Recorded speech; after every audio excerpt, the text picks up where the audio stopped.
Well, howdy, Rev students. No one's gonna say howdy back. Howdy.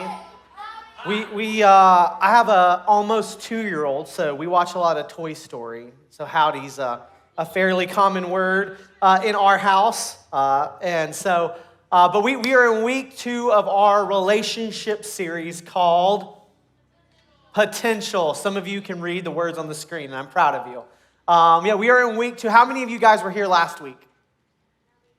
Awesome. How many of you took notes last week?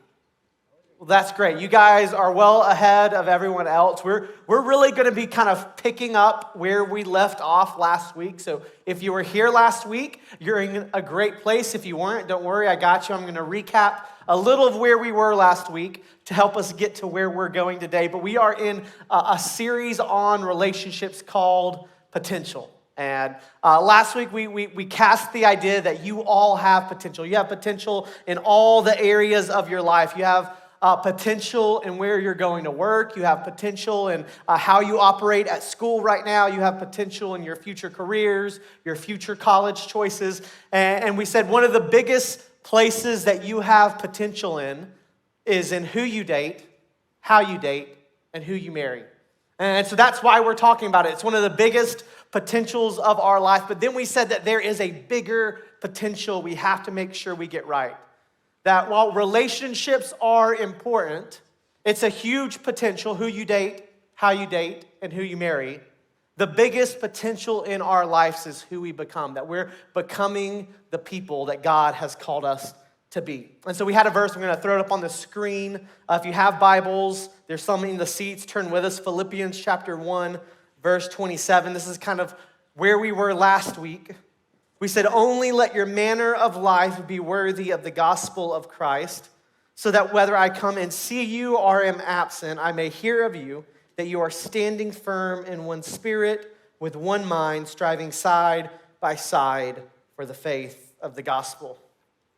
And we cast this idea, we were looking at what Paul said, and he said, hey, the biggest potential, the most important thing in our life is that we live our lives in a way that is worthy of what Jesus has done.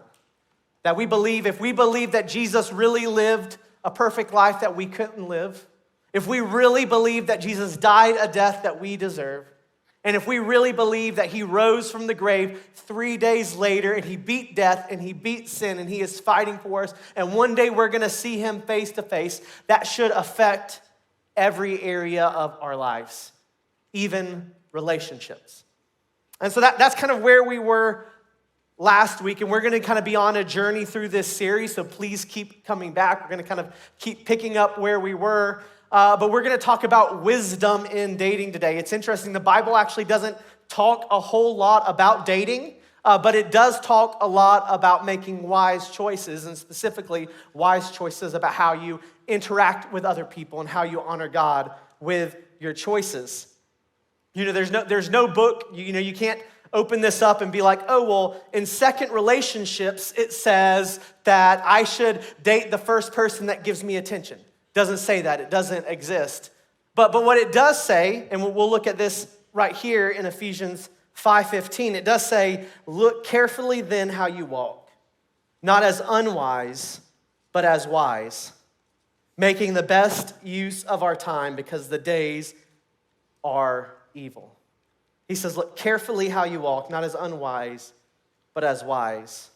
Our goal today is that we're going to look at what the Bible says about how we can be wise and how we have the potential to operate in wisdom and live the lives that God has called us to, but we also have the potential to live foolishly and end up with the consequences of those decisions and those actions. And so that's what we're going to be looking at today. It says the word, look carefully how you walk. This word walk here, the way it's used throughout Scripture is talking about your way of life. Like when Jesus said, follow me, to those disciples, he was really saying like, no, you guys literally, like go where I go, come where I'm coming. Like you're gonna be with me. You're gonna sleep where I sleep. You're gonna eat where I eat. But that invitation is extended to us as well to follow him. And he's saying, walk the way I walked. Talk the way I talked. Interact with people the way that I interacted.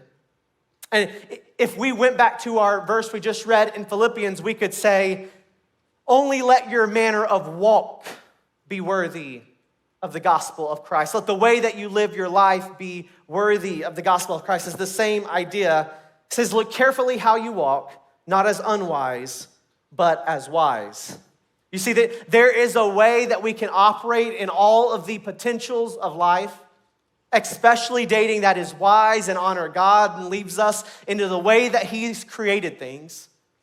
But there's also a way we can navigate that is unwise, that is foolish, that leads us to hurt and harm, and not the way that God intended us to do it. And then it says something else. It says, because the days are evil. Because the days are evil. We've talked about this if you've been coming to Rev Students for a while. We actually did a series on some theological things at the end of last year. And one of the things we talked about was the sin and the fall, and that in the beginning, God created everything to be good, and He created everything as perfect, and everything operated exactly the way that it's supposed to do. Everything was perfect. And when sin entered the world, it messed up that perfection. It broke that perfection. The best way I could try to explain it to you is with music. Like music's supposed to sound a certain way, right? It's supposed to have a certain rhythm. It's supposed to be in a certain key. You're supposed to hit a certain note. And it's not hard when someone isn't in the right key. When someone doesn't play the right note for you know that the music's wrong, right? I asked our production team earlier, I'm not sure if they have it for me. I have an example for you guys. Maybe you recognize this. Give them 1 second. We're gonna have it in just a second. I've shared this example with you guys before, so you might remember it. It's the recorder version of My Heart Will Go On. And so it's a great song. It's Celine Dion, right? Like it's a great song, and it's supposed to sound a certain way. But when you hear it and it sounds off, you just know, like in your heart, there's something wrong here, right? There's something's messed up. There's something that's not the way that it's supposed to be. And that's what sin did, is the rhythm that God created everything to be, the way that He created it to be, the notes it was supposed to hit, the keys it was supposed to be in. Sin came in and it messed it up and distorted it and made it a way that it wasn't supposed to be. And so we don't have to play the music now. We're past that, but we're good. We're going to keep on going. But do you guys get what I'm saying here? Like it's supposed to be a certain way, and when it's not, there's something we immediately understand, and we look at the broken world. All you have to do is look on the news. I was looking throughout the day, I'll say, hey, what's the news headlines? And today at the parade for the Kansas City Chiefs, there was a shooting there, and you look on that, and you hear that, and you're saying, something's not right. That's not the way things are supposed to be. We immediately know, hey, something's broken here. And that's what sin did. It broke everything, even relationships. You see, there is a way that God created relationships to work that is good, that is godly, that we were supposed to operate in the right rhythm, that we were supposed to be in the right key, that we were supposed to hit the right notes. And because sin has broken everything, it's no longer that way. That things are not perfect the way God created it, but we actually can navigate through it in a way that doesn't honor Him, that hurts and harms us. And so when we're talking about relationships, and see, I've been working with students for about 15 years now. Maybe you look at me and you're like, so you were 5 when you started working with students? And I'd be like, you are correct. No, I'll be 34 this year. I know the facial, yes, someone said, dang it. Wow, it's okay.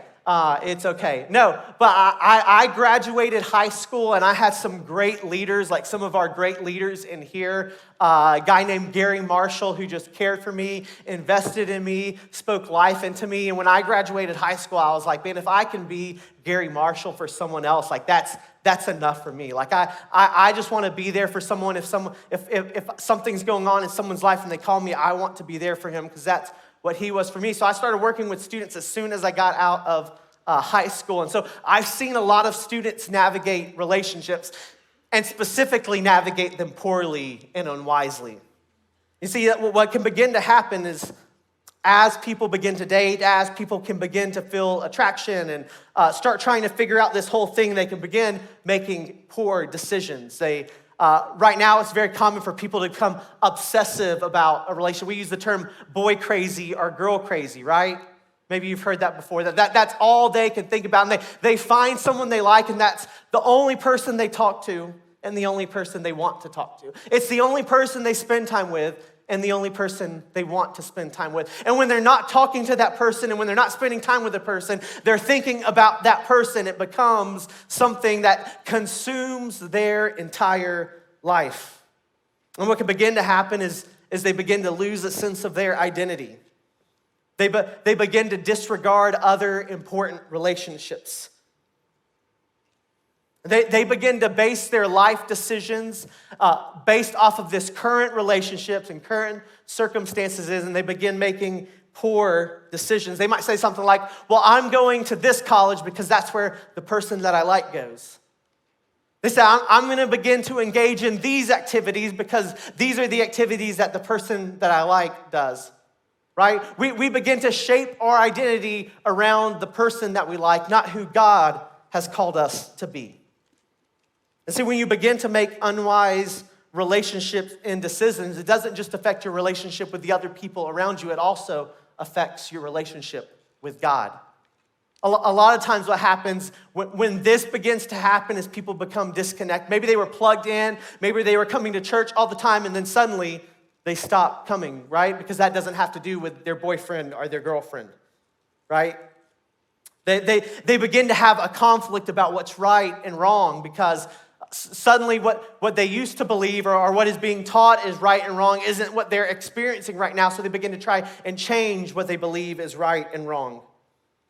They begin to separate themselves from godly, positive influences in their life because they don't want to have to be honest with the godly, positive influence in their lives, and it affects their relationship with God. And while this might be new for us to navigate, it's not new for God. God actually talks about this again and again and again and again all throughout Scripture. And it's not just with relationships, but it's when anything takes the place that God's supposed to have. He even has a name for it, and it's called idolatry.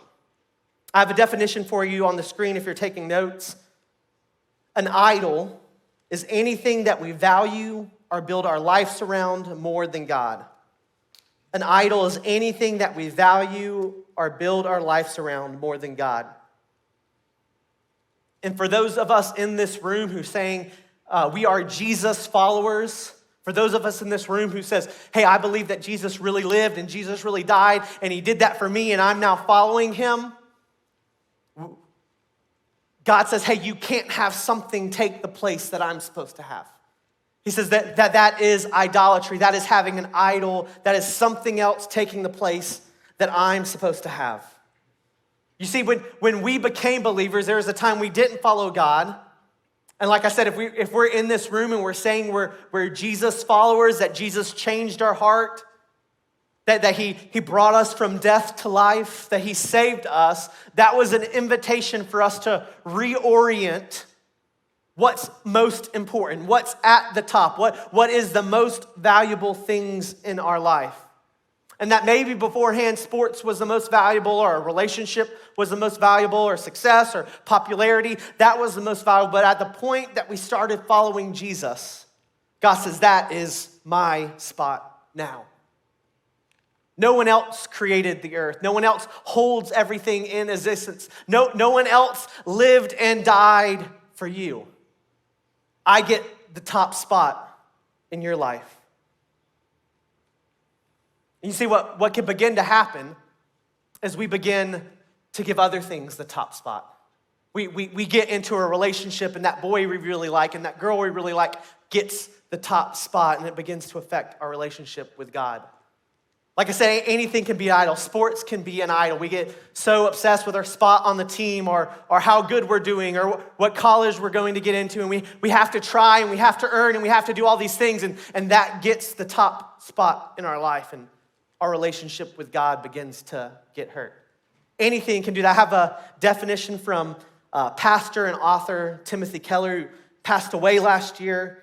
But great mind, great thinker. If you ever want a great book to read one of his. He says, what is an idol?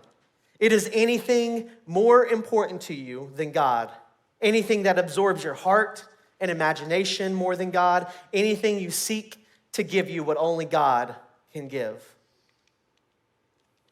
He says anything that tries to take the place that God is supposed to have. Another author that I read, he says, we are idol-making factories. We're constantly finding things and putting them in the place that God is supposed to have in our lives. And we see this all throughout Scripture. The Apostle Paul talks in the book of Romans about this idea. Now, I want you to follow along because we've, like I said, where we talked about last week influences where we're going this week. We said, hey, we need to live in a manner worthy of the gospel. And we said, hey, we need to walk as the wise, not as the unwise. And I want you to see that the language is familiar as we read this verse, Romans 1:21. He says, for although they knew God, they did not honor him as God or give thanks to him. But they became futile in their thinking, and their foolish hearts were darkened. Don't miss this. Claiming to be wise, they became fools and exchanged the glory of the immortal God for images resembling mortal man and birds and animals and creeping things. You see what he's saying there? He's saying, claiming to be wise, they gave the spot that God was supposed to have, and they gave it to their relationship. Thinking they had it all figured out, they gave the spot that God was supposed to have, and they gave it to money. They gave it to their comfort. They gave it to their popularity. They gave it to video games. It can be anything that takes the spot that God's supposed to have in your life. The thing that you wake up thinking about in the morning. The thing that drives you in life. And he says we can reorient the wrong things in our life and give them the spot that God has. And when we do that, we think we figured it out and we think we're so smart. And he says, really, we're being foolish. We're not living as the wise. We're living as the unwise. And this isn't just for like you and your teenage years. If you are a follower of Jesus, you will deal with this for the rest of your life. Right? Leaders, parents in the room, like our families can become idols. Safety can become an idol. Our success in our jobs can become an idol. These things can creep in and so subtly take the place that God is supposed to have in our life. And it doesn't have to be something bad. Money isn't bad. God wants you to make a lot of money. He just wants you to use it in a way that honors him, right? Like, I don't think, like, God's not like, I just hate all them millionaires, right? No, he's saying, hey, honor me with the way that you use it.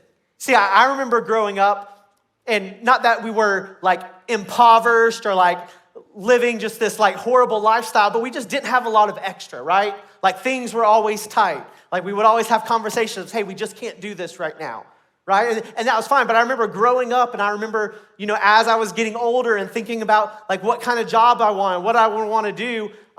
My junior year, I was really good at math. I was actually sleeping through geometry class, so not encouraging you to do that. But I was falling asleep in class, and the teacher woke me up and asked me to answer a question. I just looked at it, and then I answered the question, and she's like, you need to go to a different class, because this is not challenging you right now. That's probably why you're sleeping, but it seems like you have a really good aptitude. Have you thought about, like, pursuing math or science? And I had a conversation with a teacher. They said, hey, you should be an engineer. And so I began to base a lot of my decisions in life off of that, a lot of the potentials in my life off of that conversation. And a lot of it had to do with, you know what? Engineers make a lot of money. I'm not gonna have to have that feeling of, hey, things are tight right now. It wasn't about, hey, I'm gonna honor God with my money. Hey, I'm gonna be so generous with my money. Hey, I'm gonna live away. It was just like, hey, you know what would be easier if I just didn't have a lot of money problems? And that for a while became an idol in my life. See, it can be anything. And that's why he says, hey, be careful. He uses the word look carefully around you, where you spend your time, what you're doing, and live as wise, not as unwise. So what do we do? Like I said, we are idol-making factories. We are constantly finding things around us and putting them in the place that God is supposed to have in our life, the spot that he deserves. So if we're in here and we're saying, hey, I'm a Jesus follower, I want to follow Jesus, how do I do this right? The author of Hebrews gives us some instruction in Hebrews chapter 12, verse 1. He says, therefore, since we are surrounded by so great a cloud of witnesses, let us also lay aside every weight and sin which clings so closely, and let us run with endurance the race that is set before us, looking to Jesus, the founder and perfecter of our faith, who for the joy that was set before him endured the cross, despising the shame, and is seated at the right hand of the throne of God. Like I said, we're continuing the same thing we started talking about last week. That the biggest potential in our life is to become the person that God has called us to be. And the illustration that the author here is using is the idea of a race, that we are all on this race. And he's saying, hey, on this race, our goal is the finish line, that we would finish this race well. And it's so interesting if you look at the time period and how they did running back then. Runners they ran competitively, and runners would come out in these cultures, and they would wear these super colorful robes that would symbolize, their family or a different part of their culture or things like that. Basically like a jersey, right? You guys get that? It was their team jersey, right? And they'd come out and it'd be these heavy, colorful robes, and they'd wear it, and people would look at it and they'd ooh and they awe, and they're like, oh, that's so cool. Like, look how awesome that is. Like, look, that guy's fit is great, right? They look at all this stuff and be like, hey, look how cool it is, until right before the race started. Right before the race started, the robes came off. Anything that would stop them from running as fast as possible, right? You maybe even heard like swimmers, like even male swimmers, they shave their legs because it can give them just a second more speed in racing. Anything to run the race better. And that's the idea he's talking about here. He uses two words. He says, every weight and every sin. He says, throw it aside. And it's really easy to read that and be like, well, weight and sin are the same thing, but that's not what he says there. He's making a difference. He says, throw aside every weight, throw aside every sin. And for us, a weight is something that is not inherently bad, but it's keeping us from running as fast as possible. It's keeping us from running the way we have been called to. And maybe for you, it is a relationship or a pursuit of a relationship. And maybe right now you're like, hey, I'm not doing anything wrong. I'm not doing anything sinful, but that's what you spend all your time doing. That's the only thing you think about. That's the only thing you talk about. And if you're saying, hey, I'm going to be a Jesus follower, for God to have the top spot in my life, I have to change some things. I have to throw some things aside. Maybe that means you need to break up. Maybe it doesn't, but it means you need to change something if God doesn't have the top spot. And then he says, hey, throw away every sin. Why? Because it tangles you up. Literally, he's saying sin in your life will keep you from moving. It doesn't just slow you down, it puts you at a standstill in being the person that God has called you to be. In running the race he has called you to be. To get to the finish line, because here's the crazy thing, and we talked about this last week. The finish line is seeing Jesus face to face. That when we get to the end of our lives and we ran our race well, that we see Jesus face to face. And he says, good job. well done. You ran that race so well. That's what we want. That's what it looks like for God to have the top spot. We don't want to get to the end of our lives and see Jesus face to face and say, hey man, I just cared about my stuff more than I cared about you. As good as relationships is, God created relationships. God created sex. God created all of these things. It's not a new idea. It's not a crazy idea. But he said, hey, it's not supposed to have the top spot. That's for me. Your relationship didn't live and die for you. Your sports teams, your friends, your popularity, your success, your comfort, they didn't live and die for you. Jesus did. And at the end of your life, you don't want to get there and say, man, I put that ahead of you. My last point for you guys, if you're taking notes, he says, nothing in our lives should take the place of the one who gave his life. Nothing.